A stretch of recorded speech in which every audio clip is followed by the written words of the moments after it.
moins mooy maanaam y a voilà 9 milliards en moins par jour yoo xam ne par rapport aux transactions.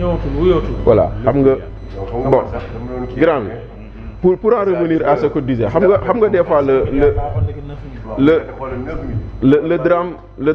le drame des discussions comme ça nit ñi dañuy waxtaan et des fois on essaie de le résumer sur ce qu'on n'a pas dit kenn newul fii nii bu ñu topp kenn encore une fois kenn newul parce que dañ doon embrayer di rajouter si lu monsieur Thiam doon wax l'État devait privilégier la médiation n'est-ce pas monsieur Thiam loolu nga wax voilà donc si loolu lañ doon wax mooy maanaam nit ki privilégier récupérer avoir yi c'était plus simple c'était plus commode que de vouloir chercher à aller dans un contentieux où tu n'es pas sûr d'avoir ce que tu cherches parce que un mauvais arrangement des fois vaut mieux qu'un bon procès ndaxte tey jii xoolal xam nga tey jii nii dans le dossier Lat Diop il le dit la justice risque de se retrouver ridicule yow yaa ngi toppee nit extorsion de fonds sur 8 milliards mais chambre d'accusation mu ne on a pu retracer que 15 millions ana léegi les 7 milliards 999 millions 885 mille yu si ëpp xaw ma 5 yi ana ñu yooyu donc yow ngay toppee nit 8 milliards 15 millions nga dal après tu vas te retrouver ridicule ñu ne waa ji may leen ko liberté provisoire procureur di bajantu copain Amath Thiam yi di bajantu naan non duñu leen bàyyi lu tax parce que simplement yaa yor doole ji te doole jooju nga yor président de la république moo ñu ne woon ci seen programme il faut réduire les pouvoirs du procureur moo ko bind de président de la république moo fi woote assise de la justice ñun ñu toog ci plateau bii ne c'est des assises de la distraction 1 an après ces assises amul benn début d'application. Il est toujours le président du président de la république moo ne woon damay génn conseil supérieur de la magistrature da bëgg a toog tey bëgg ko justifier par ni oui ni non. Très bien. kon nag tey jii nii loolu la ñuy wax ñun c'est-à-dire que on ne dit pas qu'il ne faut pas poursuivre les gens. Oui. Je suis d'accord avec Ahmed dërëm ak 1 million laa yemale 1 franc ak 1 milliard laa yemale ci franc ci xaalisu république mais booy topp nit amal ay firnde. booy topp nit amal lu leer c'est-à-dire booy topp nit bul ko basé si Bachir dama kaa bañ yaakaar naa ne lu mu sol Dakar sàcc kaay ma topp ko parce que fu mu toll nii ñu fiy topp ñëpp daanaka loolu la parce que tey jii nii tu vas traîner des gens dans la boue tu vas les amener dans la boue sur des suppositions alors que tu peux pas l'étayer. Très bien Bachir. ñun loolu la ñuy wax. Alors l'autre question mooy dialogue politique bi on a vu quand même que ñu ngi waaj a dem ci dialogue politique c'est le 28 mai au même moment kii di le premier ministre Ousmane Sonko wax ne que peut-être Sénégal amuñu problème politique benn problème la ñu am muy un problème économique alors dans les normes il a raison en quelque sorte mais peut-être ce que les gens n'ont pas compris c'est que dafa am déphasage entre moom lu mu wax ak président de la République lu mu wax alors ban mooy ci sa analyse. mën naa njëkk ci interpellation yu bare. Oui bien sûr bien sûr. Voilà. Mais rapidement ah. Bon, d'accord médiation pénale nga njëkk a laajte. Médiation pénale loi moo ko prévoir.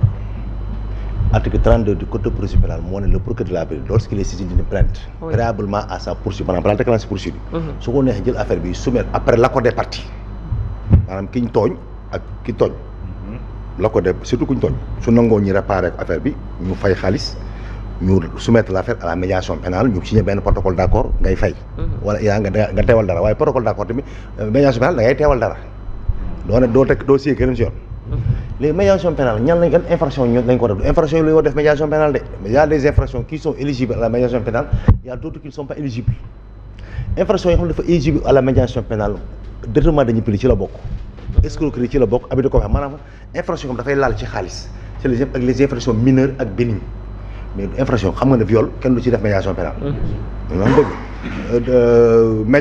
comment dirais-je blanchiment de capitaux kenn du def médiation pénale acte de terrorisme kenn du def médiation pénale mais ñetti infraction lañ gis ne si la procureur dina def maanaam ñaar yu yem tey affaire abus de confiance yi affaire jëlante oto yooyu waa ji nangu naa fay avance dara ñu bàyyi ko au lieu de ko éviter la prison ak la comparution devant le tribunal mais ni ñu ko soumettre l'affaire à la médiation pénale mu fay affaire bi wa ilaa ci abus de confiance wala escroquerie wa ilaa infraction yi ñu toppee gars yi média kii détournement de deniers publics parce que détournement de deniers publics boo xoolee article 152 ak 100 ba 155 du code pénal moo tëgg infraction bi ak ñan lañ ci war a topp ak ñan lañ war a nekk parce que aussi ma leeral da nga déglu la yenn son xarit journaliste yi naan ñu topp benn homme d'affaires wala benn prestataire ñu ne dañ ko toppee détournement de deniers publics détournement de deniers publics mënoo ko toppee prestataire wala un privé kuy gérer régie financière nga ko mën toppee ku nekk ci état yor mandat nga ko mën toppee mais ki nga xam ne homme d'affaires la wala mu nekk prestataire de ñoo ci administration dafa jël marché kooku complicité nga ko mën toppee xam naa nga lu nga ko mën toppee nu ko toppee parce que moom géré xaalis day yoon di gérer marché mais monsieur Dia ci loolu moo tax nous on a toujours un problème quand on dit que Tahirou Sarr et Farba sont poursuivis alors que les agents du Trésor qui ont permis le paiement de ces montants-là ne le sont pas. Nous, on a ce problème-là dans cette affaire. Mais le droit procureur. Oui, mais maintenant, dans ce cas, le procureur devient un politique. Mais là, que procureur. Mais pourquoi pas c'est un copain là. Qui a payé Tahirou Sarr? Ce copain là. Mais qui a payé Tahirou? Qui a payé Tahirou? Comment on va dire? Procureur. Mais je dis que d'abord, même si nous sommes inquiétés, s'ils sont dans la chaîne d'infraction. Monsieur Thiam, nangul ñu ni procureur des politiques dans ce cas. nangul ñu loolu on avance ñun loolu rek la ñu wax. Kan moom monsieur le politique procureur politique mais politique pénale kan moo koy définir. mais moo tax nag maintenant comme ñun on n'est pas régi par la politique pénale. Le droit pénal dans ce pays là on n'est pas régi. Mais qui est défini par l'exécutif appliqué par le parquet. D'accord, comme nous on n'est pas régi par la politique pénale, nous on est régi par la liberté d'expression. Permettez-nous de dire que le procureur des politiques. Tous ces ordonnateurs de dépenses là au niveau du trésor kenn inquiété wu leen. Mais ça c'est paradoxal. Mais procureur moo leen war a 125 milliards. Monsieur Ndoye yaa ngi wax 125 milliards. On ne peut pas nous dire que 125 milliards ont été soustraits du trésor. Alors que les agents qui ont permis que cette soustraction ait lieu. Ces ordonnateurs de dépenses là. Et maintenant vous voulez qu'on parle de réduction des comptes, règlement de compte la kay.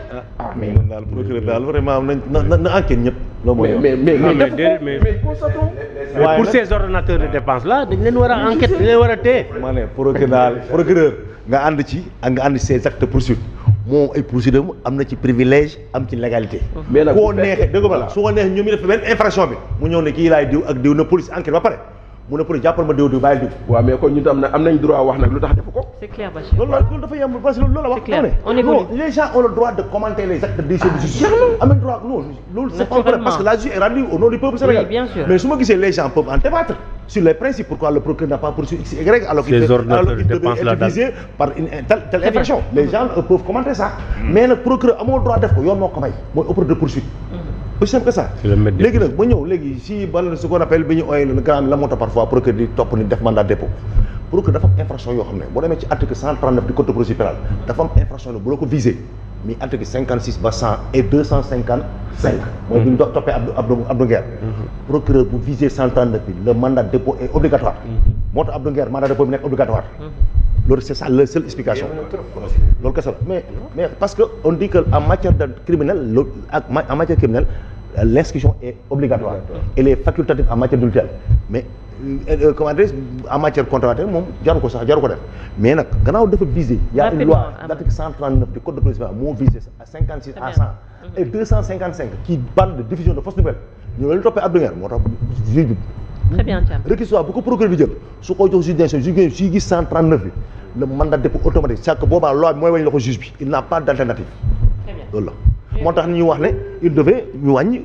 ñu revoir les pouvoirs du parquet parce que wàññi doole procureur ñooñu ko diggoon te un an après moi je suis comme ñu revoir les pouvoirs du parquet franchement parce que le parquet pèse lourd dans une procédure trop lourd man kon da ngay xool juge d'instruction mën naa jël réquisitoire def réquisitoire 4 juge mën naa jël benn ordonnance bind 4 feuilles 5 feuilles 6 ba 10 am na ñu mën bind juge jox procureur na ko woy kii dafa def dans le procureur xam par la ñu bind ci kaw vu et si oppose noonu la ñu bañ a libérer procureur nga delloo juge bi vu et si oppose Très bien.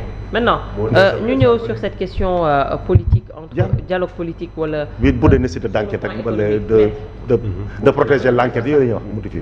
Thiam ñu évoluer ñu ñëw ci Diong ci justement dialogue politique bi président de la République woote. Au même moment, on a entendu le Premier ministre Ousmane Sonko encore tout à l'heure ne que peut-être Sénégal amuñu problème politique, on a plutôt un problème économique. waaw ñun dialogue politique bi déjà. je pense que ni duñ dem. je pense que c'est notre position. En fait loolu tamit c'est la même chose rebolote les choses on est en train de revivre la même chose autant bi Macky Sall nekkee fii su wootee dialogue les partis politiques duñ ci doon dem alors aujourd'hui aussi même chose. aujourd'hui contexte bi bokkul parce que ñun ce que nous vivons mooy le parti en place li mu nekk di def mooy déjà acte bi ñu njëkk a posé